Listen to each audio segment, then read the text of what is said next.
Welcome to BBC London. New figures suggest 1 in 50 Londoners are now living in emergency accommodation. The research from London councils estimates the number of people in temporary accommodation has risen to almost 170,000. And with another rise in interest rates this lunchtime, the 14th consecutive rise, there are fears the situation could get worse. Well, let's find out more from Thomas McGill. Thomas, tell us more. Yes, Victoria, it's worth saying, first of all, that means we're talking about people who are in bedsits, in hostels, in B&Bs, that kind of thing, and not rough sleepers on the streets of London. Now, London councils have carried out this research. They represent all of the London boroughs, and they say they estimate around 1 in 50 Londoners are now homeless, and that means around about 170,000 Londoners. But perhaps what's more shocking is that almost half of those are now children, and that has been described as a crisis. And there's real concern now the situation is becoming increasingly unmanageable. Why? Well, put simply, there's a lack of housing stock, putting private rents up, meaning people can no longer afford them. They're turning to the borough for help. And of course, that means that they're having to use B&Bs as a last resort. London Council say that they want now emergency action from the government. It's costing local authorities at the moment £60 million collectively a month. So when you look at that, it's unsustainable. So we're saying to government right now, we need support on what we call the local housing allowance. So that's the lowest incomes, if you like. We will support them in rent. And at the same time, there's 143,000 homes that could be started today by local authorities that would be in council equivalent rent, social rent, and affordable rent, truly affordable. And we want to do that work, but that will take a number of years for that to come through. So we need action today to support what we're trying to do and to support Londoners generally. Well, the government says they are helping, and in a statement they say that they've given London councils £350 million through the Homelessness Prevention Grant, which can be used to help find people new homes. But as you've been hearing here, that simply might not be enough. OK, Thomas, thank you. Detectives searching for the body of a missing woman have released new CCTV pictures of the last time she was seen. A man has been charged with Fiona Holmes's murder, but police want to hear from anyone who saw her walking along Verdant Lane in Catford on the evening of the 20th of June. A bid by the Duke of Northumberland to replace allotments with dozens of flats in West London have been called cynical and greedy at a planning inquiry.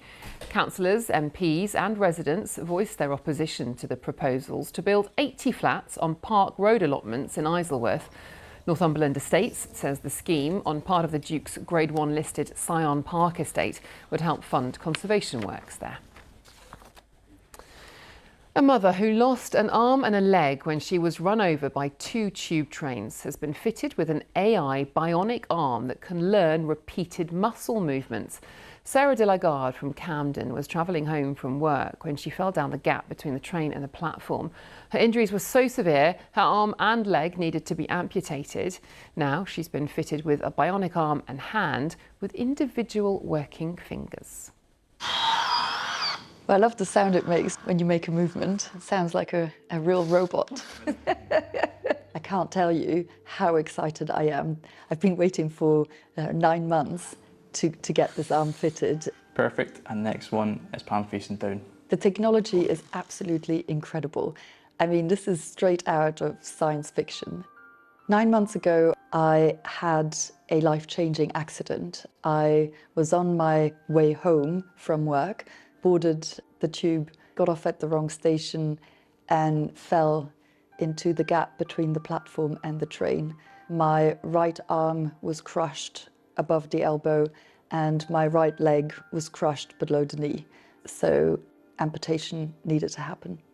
My family gives me the drive to go on, and I'm on a high today because I really am so pleased that I now have a bionic arm that will help me. We've been helping Sarah to set up her Covey hand today, along with the rest of her prosthesis. All the fingers and the thumb articulate individually, and that allows for users to choose a multitude of different grip patterns and control each of the fingers individually. No pressure. it's really giving me the freedom back to do these tasks that are so innate to us. And now I can recreate them. Yes! Cheers, guys. The top section is customised to fit around what's left of Sarah's arm, with electrodes there recording a unique pattern of movements that then talk to a little computer inside the forearm that then, through AI, build data and record those movements to tell the arm what to do. Hey! It's magic. I think the first thing I'm going to do today as I get back home is to show my arm to my kids. I can't wait to hug them. I can't wait to show them how I can pick up a glass. I'm just absolutely in awe of the technology and excited about the future prospects this will give me. Now, it helps treat some of the most unwell patients in the capital. And tomorrow, across BBC London, we're following the work of London's air ambulance. We'll have a special programme live from the helipad at 6:30. Here's Carl Mercer to tell us more. It's never been busier. Whether it's in the air or on the road. We've been behind the scenes with London's air ambulance, following the work of its doctors and paramedics. One of the challenges of the job is making sure that you're always ready to be sent on what could be the worst job and the biggest job that you've ever had to deal with and will ever have to deal with. Last year they did 2,000 missions like this, flying or driving to some of the capital's most severely injured patients. The aim? To get high-level emergency care to the scene as quickly as possible. The patient climbed out of the car, fell over, struck his head, had a brief cardiac arrest. That means his heart stopped, he stopped breathing. On Friday, BBC London will have a special programme live from the helipad of London's air ambulance, with the pilots, the medics and the people whose lives they've saved. Thank you for saving me and not giving up on me.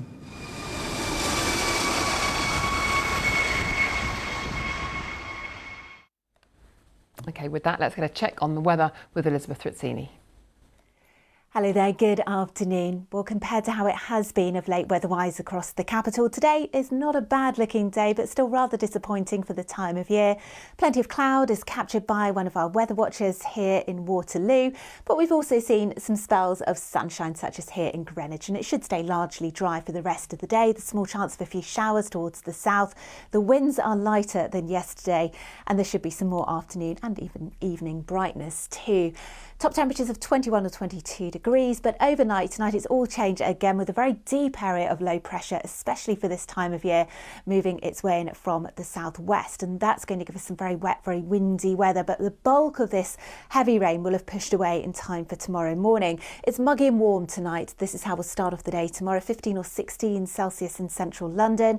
Some strong gusty winds throughout the day tomorrow, especially through the afternoon and towards the south, with gusts here of around 30 to 40 miles an hour. There'll be some showers, longer spells of rain and maybe some thunderstorms breaking out, especially towards central and northern areas of the capital if we see some sunny spells through the afternoon, and there is a Met Office weather warning in place here for thunderstorms. It turns cooler with a northerly wind on Thursday, some more showers at times. OK, that's it from me. Assad is here at 6:30. In the meantime, do head to our website to find out why buskers might be facing stricter controls in central London. That's bbc.co.uk/London. But for now, from all of us here, whatever you're doing, enjoy your afternoon. Bye-bye.